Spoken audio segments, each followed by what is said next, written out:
नमस्कार, आपण पाहत आहात पुणे लाईव्ह न्यूज। पाहुयात दिवसभरातील ठळक घडामोडी। बेपत्ता गुन्ह्यातील व्यक्तीचा शोध घेत पिंपरी चिंचवड पोलिसांच्या गुन्हे शाखा युनिट 4 ने तांत्रिक तपासाच्या माध्यमातून खून उघडकीस आणला। खेड तालुक्यातील एकासह दोघांवर गुन्हा दाखल करण्यात आला आहे। शानूर रफिक मोहम्मद शेख, राहणार पिलेपार्ले मुंबई असे खून झालेल्या व्यक्तीचे नाव आहे। शरद गौतम घरत, वय वर्ष 36, राहणार काळेवाडी असे अटक केलेल्याचे नाव आहे। त्याच्यासह गिरीधर वाल्मिक रेडे, राहणार मोई, तालुका खेड याच्या विरोधात पोलिसांनी गुन्हा दाखल केला आहे। शानू हे कामानिमित्त MIDC मधील एका कंपनीत 1 दिवसापूर्वी आले होते, मात्र ते घरी न पोहोचल्याने आणि मोबाईल बंद आढळल्याने कंपनीतील व्यवस्थापकाने पोलिसांत बेपत्ता असल्याची नोंद केली। या प्रकरणात संशयास्पद बाबी आढळल्याने गुन्हे शाखा युनिट 4 ला तपासाची जबाबदारी दिली। युनिट 4 चे वरिष्ठ पोलीस निरीक्षक अरविंद पवार यांच्या नेतृत्वाखाली तांत्रिक विश्लेषणाद्वारे तपास केला। दरम्यान पेरणेफाटा भीमा नदीपात्रात एक मृतदेह आढळून आला। नातेवाईकांनी मृत व्यक्तीची ओळख पटवली। शानू यांचा मृतदेह असल्याचे समोर आले। त्यानंतर लोणीकंद पोलीस ठाण्यात खुनाचा गुन्हा दाखल करण्यात आला। हा गुन्हा पाकड पोलीस ठाण्यात वर्ग करण्यात आला। तांत्रिक तपासावरून संशयित शरद घरत याला युनिट 4च्या पोलिसांनी ताब्यात घेतला।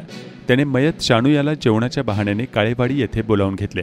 नंतर दारूच्या नशेत किरकोळ वादातून दगडाने ठेचून त्याचा खून करून मृतदेह भीमा नदीमध्ये फेकल्याचे उघड झाले।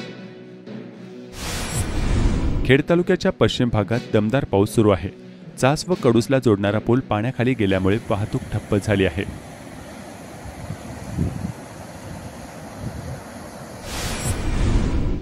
मोसमी पाऊस यावर्षी लवकरच सक्रिय झाला असताना श्रावणाच्या प्रारंभीच 8.54 TMC क्षमता असलेल्या चासकमान धरणाच्या पाणलोट क्षेत्रात पावसाने मागील काही रेकॉर्ड मोडीत काढत आघाडी घेतली आहे।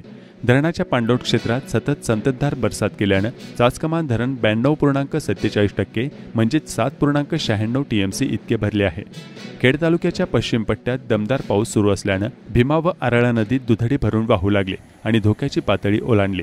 धरणात दुपारपर्यंत सरासरी 5199 क्युसेक्स आवक होत होती। खबरदारीचा उपाय आणि संभाव्य पावसाची शक्यता गृहीत धरून शनिवारी दिनांक 26 जुलै रोजी सायंकाळी 5 वाजता धरणाच्या सांडव्याद्वारे विसर्गात वाढ करून 7780 क्युसेक्सने भीमा नदी पात्रात विसर्ग करण्यात आला आहे। गेल्या 2 ते 3 दिवसांपासून पुन्हा पावसाने राज्यात ठिकठिकाणी जोरदार हजेरी लावली आहे। तसेच मावळ व धरणक्षेत्र परिसरातही संततधार पाऊस सुरू आहे। त्यामुळे इंद्रायणी नदीच्या पाण्याच्या पातळीत वाढ झाली आहे। आळंदीतील भक्ती सोपान पुलावरून पाणी गेले आहे। भक्त पुंडलिक मंदिर व तेथील दगडी घाट परिसर पाण्याखाली गेला आहे। त्रिवेणी भागीरथी कुंड पाण्याखाली असून त्यावरील दगडी घाट पाण्याखाली आला आहे। चाकण चौक पुलाशेजारील बंधाऱ्यावरून तसेच सिद्धपेठ जवळील बंधाऱ्यावरून पाणी वाहत होते। पाण्याची पातळी वाढल्याने नागरिकांनी नदीपात्रात उतरू नये असे प्रशासनाच्या वतीने आवाहन करण्यात आले आहे।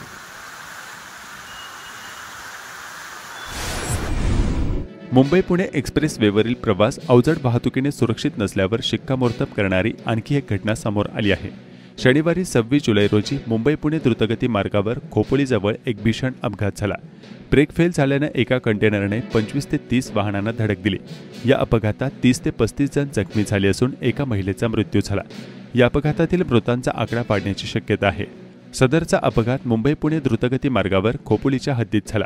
अपघातामुळे मार्गावरील वाहतूक पूर्णपणे ठप्प झाली आहे। जखमींना उपचारासाठी रुग्णालयात दाखल करण्यात आलं आहे। मुंबई पुणे द्रुतगती मार्गावर वाहतूक विस्कळीत झाली आहे। या अपघातामुळे प्रवाशांचे मोठे हाल झाले आहेत। स्थानिक बचाव पथके आणि पोलीस घटनास्थळी दाखल झाले आहेत।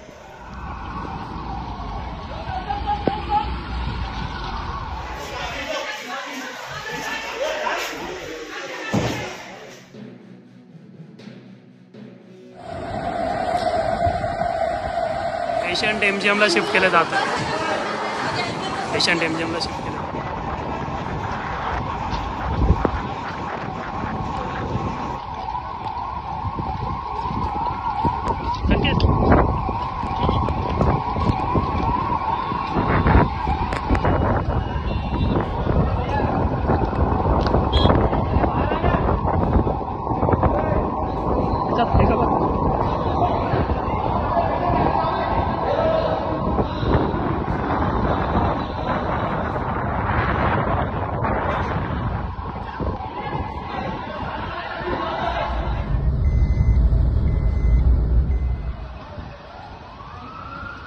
संकेत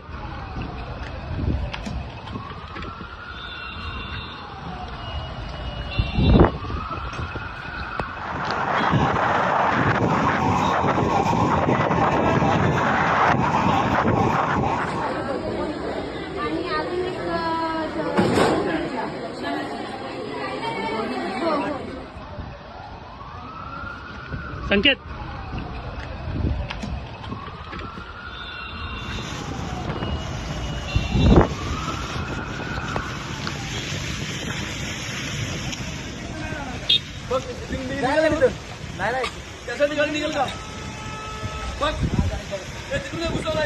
इथून नको तिकडूनच जाऊ दे.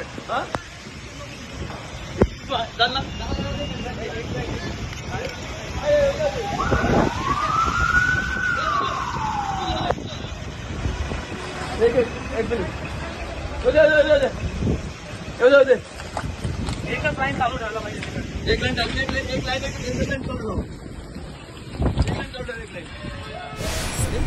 तू मेरे साथ शादी नहीं कर रही है, मैं अभी तुझे जान से मार देता हूँ असे म्हणत 26 वर्षीय तरुणीला मारहाण करत थेट इमारतीच्या दुसऱ्या मजल्यावरून खाली फेकून दिल्याची धक्कादायक घटना चाकण पोलीस ठाण्याच्या हद्दीत राणूबाई मळा चाकण येथे घडली आहे. यामध्ये 26 वर्ष तरुणी गंभीर जखमी झाली असून तिच्यावर रुग्णालयात उपचार सुरू आहेत. सुमित्रा गोपाल सिंग वय वर्ष 26 राहणार राणूबाई मळा चाकण मूळ राहणार छत्तीसगड असं या घटनेत जखमी झालेल्या तरुणीचं नाव आहे. या प्रकरणी सुरेश सिंग शिवकुमार राहणार छत्तीसगड याच्यावर चाकण पोलीस ठाण्यात खुनाच्या प्रयत्नाचा गुन्हा दाखल करण्यात आलाय. सदरची घटना शुक्रवारी 25 जुलै 2025 रोजी रात्री 10 वाजण्याच्या दरम्यान राणूबाई मळा येथे घडली आहे. फिर्यादी तरुणीचा मित्र सुरेश सिंग शिवकुमार हा संबंधित 26 वर्षीय तरुणीच्या राहत्या घरी आला. लग्नास नकार दिल्याच्या कारणावरून तो संबंधित तरुणीला म्हणाला कि तू मेरे साथ शादी नहीं कर रही है, मैं अभी तुझे जान से मार देता हूँ असं म्हणून त्याने कानाखाली चापट मारून तिला उचलून थेट दुसऱ्या मजल्याच्या पॅसेजवरून जीवे ठार मारण्याचा उद्देशानं तिला खाली फेकून दिलं. त्यामुळे संबंधित तरुणीच्या डाव्या मांडीचा हाड बरगडी तसंच पाठीचा मणका फ्रॅक्चर होऊन गंभीर दुखापत झाली आहे. या प्रकरणी सुरेश सिंग शिवकुमार याच्यावर चाकण पोलीस ठाण्यात खुनाचा प्रयत्न आणि विविध कलमान्वये गुन्हा दाखल करण्यात आलाय. चाकण पोलीस याबाबतचा अधिक तपास करतायत. 9 वर्षाच्या अल्पवयीन मुलीस आणि तिच्या मामाला जबर मारहाण केल्याप्रकरणी चाकण पोलीस ठाण्यात तिघांवर गुन्हा दाखल करण्यात आलाय. या प्रकरणी मारहाण झालेल्या मुलीच्या आईनं चाकण पोलीस ठाण्यात फिर्याद दिली आहे. शीतल दशरथ पवार राहणार बलुताळी चाकण यांनी दिलेल्या फिर्यादीवरून ज्ञानेश्वर जंबूकर राहणार खराबवाडी चाकण याच्यासह तिघांवर चाकण पोलिसात गुन्हा दाखल करण्यात आलाय. गुन्हा करण्याच्या उद्देशानं लोखंडी कोयता घरात आणून ठेवणाऱ्या 20 वर्षीय युवकावर चाकण पोलीस ठाण्यात गुन्हा दाखल करण्यात आलाय. सदरची कारवाई चाकण पोलिसांनी मेदनकरवाडी गावाच्या हद्दीत केली असून सूरज राजू गिराम उर्फ डोंगरे वय वर्ष 20 राहणार मार्तंडनगर मेदनकरवाडी चाकण याला अटक करण्यात आली आहे. चाकण एमआयडीसी मध्ये निघोजे ग्रामपंचायत हद्दीत काही कंपन्या सायंकाळी 8:30 वाजता कचरा आणि कचऱ्यामध्ये केमिकल युक्त पावडर जाळत आहेत. त्यामुळे मोठ्या प्रमाणात धुराचे साम्राज्य निर्माण होत असून आपत्कालीन स्थिती निर्माण होते आहे. याबाबत वारंवार सांगून सुद्धा दुर्लक्ष केलं जात आहे. संबंधित कंपन्यांवर कायदेशीर कारवाई केली जाणार असल्याचं निघोजे गावच्या लोकनियुक्त सरपंच सुनीता कैलास येळवंडे यांनी सांगितलंय. तिरुपती ॲग्रोप्ला जसं सिक्युरिटीने सांगितलं वारंवार जो त्यांचा वेस्टेज कचरा आहे तो आणून जातात. आज एक गाड़ी नहीं आज का जो माल है ये तिरुपति कंपनी का है. लड़के लोग ले जाए दूसरा कोण. खेड तालुक्यातील पिंपरी खुर्द ते रोहकल रस्त्यावरील पुलाचं काम करणाऱ्या ठेकेदारानं या भागात मातीचा भराव केलाय. या भागात विहिरी आहेत त्यामुळे धोका निर्माण होऊ शकतो याकडे अक्षम्य दुर्लक्ष केलंय. मातीचा भराव केल्यानं वाहने देखील अडकून पडत असल्याचा स्थानिकांच्या तक्रारी आहेत.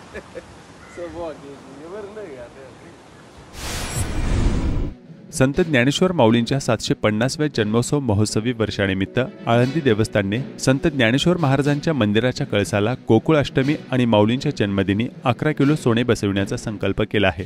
मुंबईतील भाविकाने 1 कोटी रुपये सोन्याचा कळस बसवण्यासाठी दिल्याची माहिती आळंदी देवस्थानचे विश्वस्त चैतन्य महाराज कबीर यांनी दिली. कळसासाठी आतापर्यंत 1 किलो 50 ग्रॅम सोने आणि सुमारे 2 कोटी रुपयांची रक्कम जमा झाली आहे. सुवर्ण कलशासाठी सोने देणाऱ्या पद्मिनी खरे कैकर या व्यवसायाने चार्टर्ड अकाउंटंट आहेत. त्या मुंबई येथे राहतात. वारकरी संप्रदायाचा वारसा असून त्यांच्या आई सोनोपंत दांडेकर यांच्या शिष्या होत्या. त्यांनी माऊलींच्या मंदिरावरील सोन्याचा कळस बसवण्यासाठी 1 कोटींचे 1 किलो सोने दिले आहे. खेड तालुक्यातील कडूस ते केवळे हा रस्ता पूर्णतः खड्ड्यात गेला आहे. चाकण औद्योगिक पट्ट्यातील कामगार वर्ग कडूस, चास, वाडा भागातील विविध गावातून ये-जा करीत असतो. त्यांना या रस्त्याने प्रवास करणे अत्यंत जिकिरीचे होऊन बसले आहे.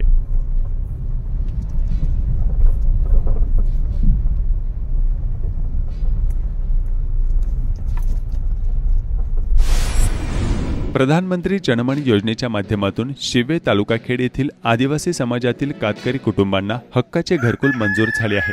वन विभागाची जागा देखील मंजूर झाली असल्याची माहिती शिवेचे माजी सरपंच अक्षय चांगदेव शिवेकर यांनी दिली. शिवे येथील गट क्रमांक 1522 मध्ये कातकरी बांधवांना घरासाठी 27 कुटुंबांना प्रत्येकी अर्धा गुंठे जमीन तसेच अंगणवाडी इमारत, अंतर्गत रस्ता, समाज मंदिर, पाण्याची टाकी, वीज कनेक्शन तसेच शौचालयासाठी देखील जागा उपलब्ध झाली असून सर्व कामे मार्गी लागणार आहेत. ग्रामपंचायतने शासकीय मोजणीसाठी अर्ज केला असून मोजणी करून जागा हस्तांतरण होणार आहे. आम्हाला एवढ्या वर्ष आम्ही झोपडीत राहत होतो. आम्हाला घरकुल भेटायची महत्व आहे. एवढे दिवस आमचं कोणी विचार केला ना. आजकाल कोणचा विचार नाही. आमच्या 3 पिढ्या गेल्या तर 3 पिढ्यांमधून कोणी विचार केला ना. आमच्या सरपंचांनी सगळं मनावर घेतलं म्हणून आम्हाला आता घरकुल भेटणार, जागा भेटणार, पाणी भेटलं, आम्हाला जातीचे दाखले भेटले, सगळे आम्हाला श्रद्धा भेटलेले आहेत.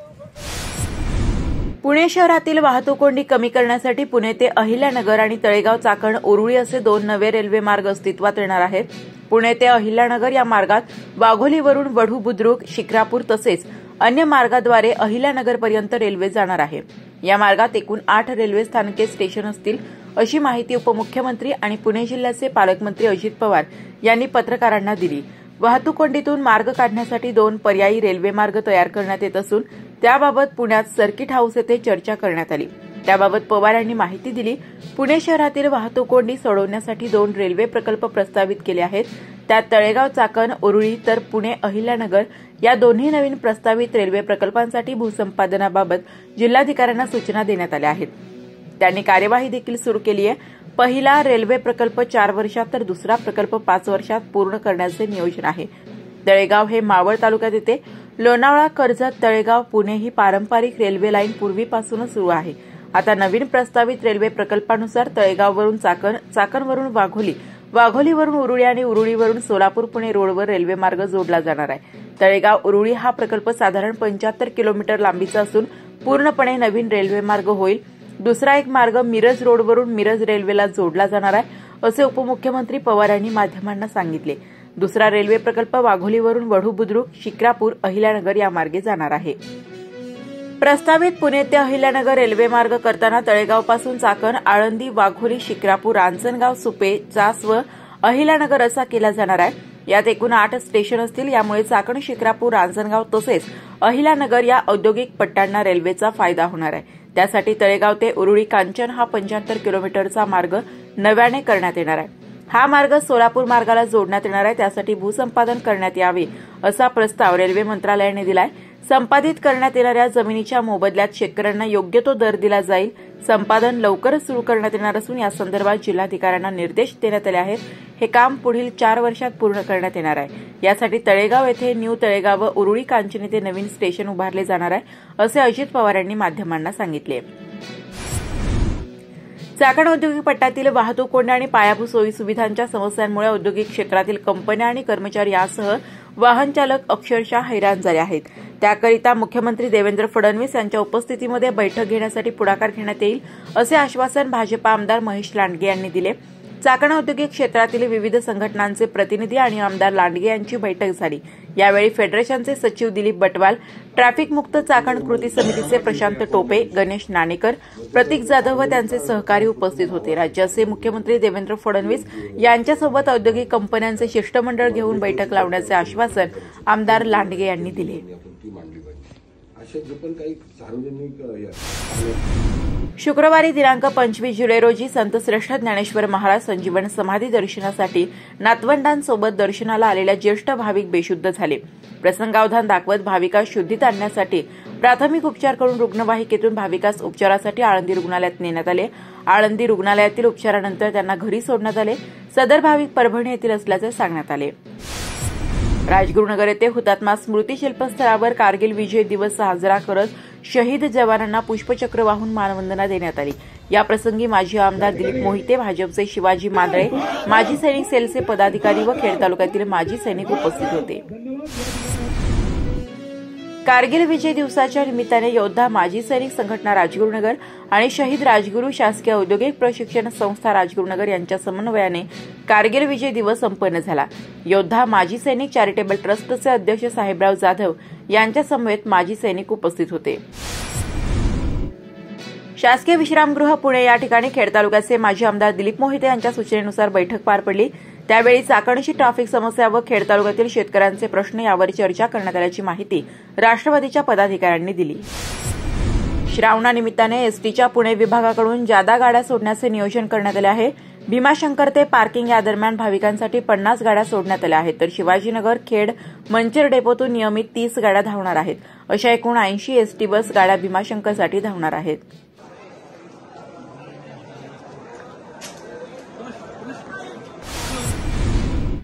हिंजवडीची पाहणी करत असताना उपमुख्यमंत्री अजित पवार यांनी आक्रमक भूमिका घेतली। त्याबाबत त्यांनी ट्विट देखील केले। या ट्विटवर चाकणचा विषय छेडला असता त्याबाबत त्यांनी कमेंट करत स्पष्ट केले की लवकरच चाकण येथे चाकणच्या ट्रॅफिक व इतर समस्यांबाबत चाकणचा पाहणी दौरा संबंधित अधिकाऱ्यांसोबत करणार आहे। उपमुख्यमंत्री अजित पवार यांचा चाकण दौरा हा अतिशय वादळी ठरण्याची शक्यता असून यामुळे मोठे मोठे धाडसी निर्णय घेतले जाण्याची नागरिकांमध्ये चर्चा सुरू आहे। मला सुचवलं की पुढे आपण चाकणचा परिसर घेऊ, कारण चाकणच्या परिसरामध्ये पण ट्रॅफिकचा खूप यक्ष प्रश्न निर्माण झालेला आहे। तोही सोडवण्याच्या करता आम्हाला नॅशनल हायवेची पण मदत लागणार आहे, त्याचेही अधिकारी असतात। या प्रकारे पुणे महानगर नियोजन समिती सदस्य वसंत भसे यांनी उपमुख्यमंत्री व जिल्ह्याचे पालकमंत्री अजित पवार यांना हिंजवडीप्रमाणे चाकण आणि चाकणच्या भागात प्रत्यक्ष पाहणी करण्याचे व प्रशासनाला निर्देश देऊन वाहतूक कोंडी आणि अन्य जे वर्षानुवर्षे भेडसावणारे प्रश्न आहेत ते सोडवण्यासाठी लक्ष घालावे असे आवाहन पीएमआरडीए सदस्य वसंत भसे यांनी केले आहे। मी वसंत सुदाम भसे, पुणे महानगर नियोजन समितीचा सदस्य, गेले काही दिवसापासून हिंजवडी असेल, चाकण असेल, वाघोली असेल या ठिकाणी ट्रॅफिकची समस्या फार मोठ्या प्रमाणात या ठिकाणी नागरिकांना त्या समस्येला सामोरे जावे लागत आहे। मागील काही दिवसामध्ये हिंजवडीसारख्या आयटी क्षेत्रामध्ये मोठ्या प्रमाणात पाऊस होऊन पूर्ण पाणी रस्त्यावर आलं आणि त्यामुळं प्रशासन खडबडून जागे झालं आणि या जिल्ह्याचे पालकमंत्री अजितदादा पवार यांनी पीएमआरडीएच्या माध्यमातून त्या ठिकाणी सर्वे करून झालेल्या चुका दुरुस्त करून त्या ठिकाणी रस्ते मोठे करायचा उपक्रम हातात घेतला आणि खऱ्या अर्थानं त्या ठिकाणी तिथे आज परिस्थिती जी हाताबाहेर गेलेली होती ती आटोक्यात येण्याचं काम चालू आहे। माझी पूर्ण चाकण शहराच्या किंवा खेड तालुक्याच्या तमाम जनतेच्या वतीने पालकमंत्र्यांना पुन्हा एकदा विनंती करतो की आपण ज्याप्रमाणे हिंजवडीमध्ये जातीने लक्ष देऊन त्या ठिकाणी समस्या दूर करण्याचा प्रयत्न करत आहे तशाच पद्धतीने या ठिकाणी चाकणमध्ये ज्याप्रमाणे मोठ्या प्रमाणात ट्रॅफिक जाम होते, अनेक या ठिकाणी प्रत्येक गावातील रोज कोण ना कोण या ठिकाणी या ट्रॅफिकमध्ये दगावतो आणि दर दिवस शोकसभा घेण्याची वेळ आज या ठिकाणी प्रत्येक गावातील लोकांवर आलेली आहे। हा प्रकार अजून किती दिवस चालणार? माझी दादांना आपल्या चॅनलच्या माध्यमातून विनंती आहे की दादा, आपण आता तरी या ठिकाणी ह्या चाकण एमआयडीसी असेल किंवा चाकणच्या आजूबाजूचा परिसर असेल यांना या ट्रॅफिकच्या अडचणीतून बाहेर काढण्यासाठी आमच्या चाकणला आपण एकदा भेट द्या, आढावा बैठक घ्या आणि या ट्रॅफिकच्या समस्येतून बाहेर काढण्यासाठी प्रशासनाच्या माध्यमातून योग्य प्रकारचे प्रयत्न करावे ही मी माझ्या पुणे महानगर नियोजन समितीच्या माध्यमातून आपल्याला विनंती करतोय। रामभाऊ म्हाळगी विद्यालय कडूस येथे राष्ट्रीय आपत्ती निवारण दल म्हणजेच एनडीआरएफ यांच्यातर्फे आपत्ती व्यवस्थापनाचे विशेष प्रशिक्षण देण्यात आले। सदरचे प्रशिक्षण चाकणजवळील सुंदुंब्रे येथील बटालियन क्रमांक 5 मधील एनडीआरएफ पथकाने दिले। श्रावण महिना सुरू झाल्याने तरकारी मालाच्या दरात मोठी वाढ होण्याची अपेक्षा असताना तरकारी मालाच्या दरात घसरण झाली आहे। खेड कृषी उत्पन्न बाजार समितीच्या चाकण तालुका खेड येथील महात्मा फुले मार्केटमध्ये शनिवारी 26 जुलै रोजी तरकारी मालाचे भाव काय होते जाणून घेऊया। खेड कृषी उत्पन्न बाजार समिती उपबाजार महात्मा फुले मार्केट यार्ड या ठिकाणी पालेभाज्या असेल फळभाज्या असेल यांची आवक ही मोठ्या प्रमाणात झालेली, परंतु भाव हे डाऊन झालेले। मागील आठवड्यात 50 ते 60 रुपयांनी भाव जास्त होते, ते आज 50 ते 60% भाव कमी झालेले। आज रोजी कोबी असेल, कोबी पार 8 ते 10 रुपये किलो झालेले, फुलावर सुद्धा 7 ते 10 रुपये किलो झालेले।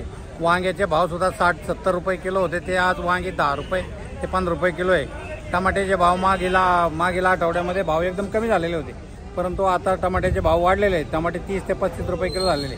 त्याचप्रमाणे कारले असेल, कारले सुद्धा 60-65 रुपये किलो होती, ती सुद्धा कारले आज 25 ते 30 रुपये किलो झालेले। गवारी सुद्धा 100 रुपये किलो होते, तीच गवार आज 50 ते 60 रुपये किलो झालेली। दुधी भोपळा असेल, दुधी भोपळा 25-30 रुपये किलो जायचा, तोच भोपळा आज 10 ते 12 रुपये किलो झालेला आहे। डांगर भोपळा सुद्धा 10 रुपये किलो झालेला आहे। शेवगा 20 ते 30 रुपये किलो झालेला आहे। मिरची सुद्धा 50 ते 55 रुपये किलो झालेली आहे। दोडका सुद्धा 60-70 रुपये किलो जायचा, तो दोडका आज 20 ते 30 रुपये किलो झालेला आहे। शिमला मिरची 70 ते 80 रुपये जायची, ती सुद्धा मिरची 30 ते 35 रुपये किलो झालेली आहे। श्रावणी घेवडा 80 ते 90 रुपये किलो जायचा, तो श्रावणी घेवडा सुद्धा 20 ते 30 रुपये किलो झालेला आहे।